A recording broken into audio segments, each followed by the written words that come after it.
Welcome to How to Build a Literature Review Matrix, a practical guide for PhD students and researchers.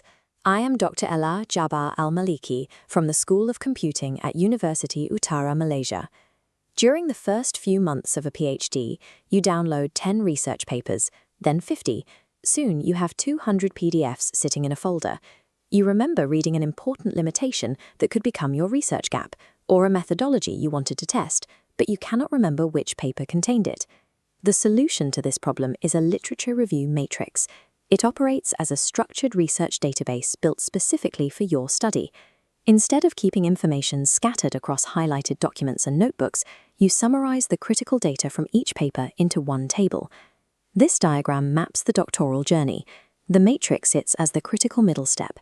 It filters your broad research area down, directly informing the precise research gap and methodology you will use.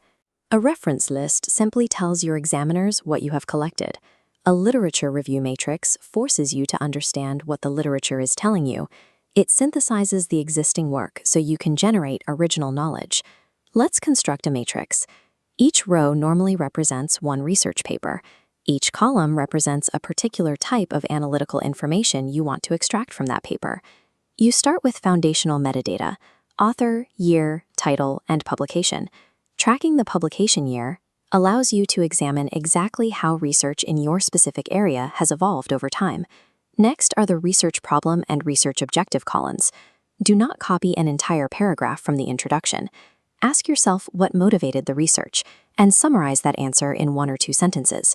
For technical research, you must divide the methodology into several granular columns. Record the specific algorithm used, the exact dataset analyzed, the sample size, and the evaluation metrics. Breaking the methodology down into these exact components exposes patterns. After entering 50 papers, you may discover that 35 studies used the exact same dataset or evaluated models using accuracy while ignoring false positive rates entirely. This chart shows the distinction between findings and contributions. Findings report what the study discovered, like an algorithm achieving 95% accuracy. Contributions report what the research added to existing knowledge, such as proposing a completely new framework.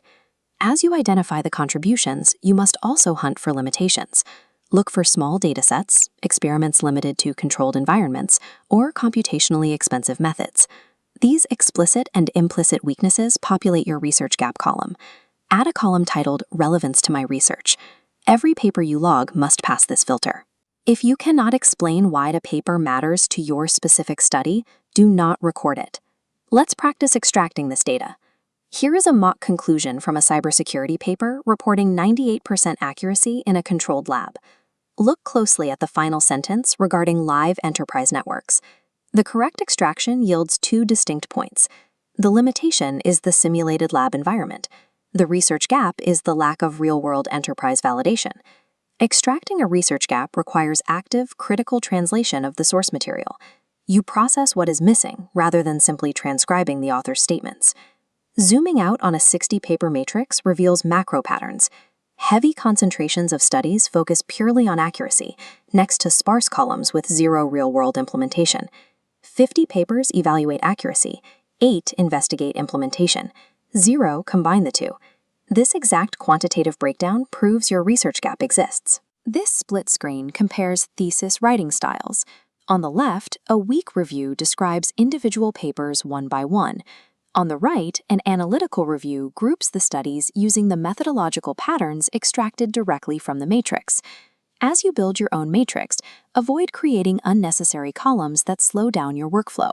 Summarize the text in your own words, and ensure you record limitations alongside the positive findings. And later, when you begin writing your thesis, the matrix becomes extremely valuable. Instead of reopening 100 PDF files, you already have the essential information organized in front of you. You have the exact data proving where the literature ends and your contribution begins.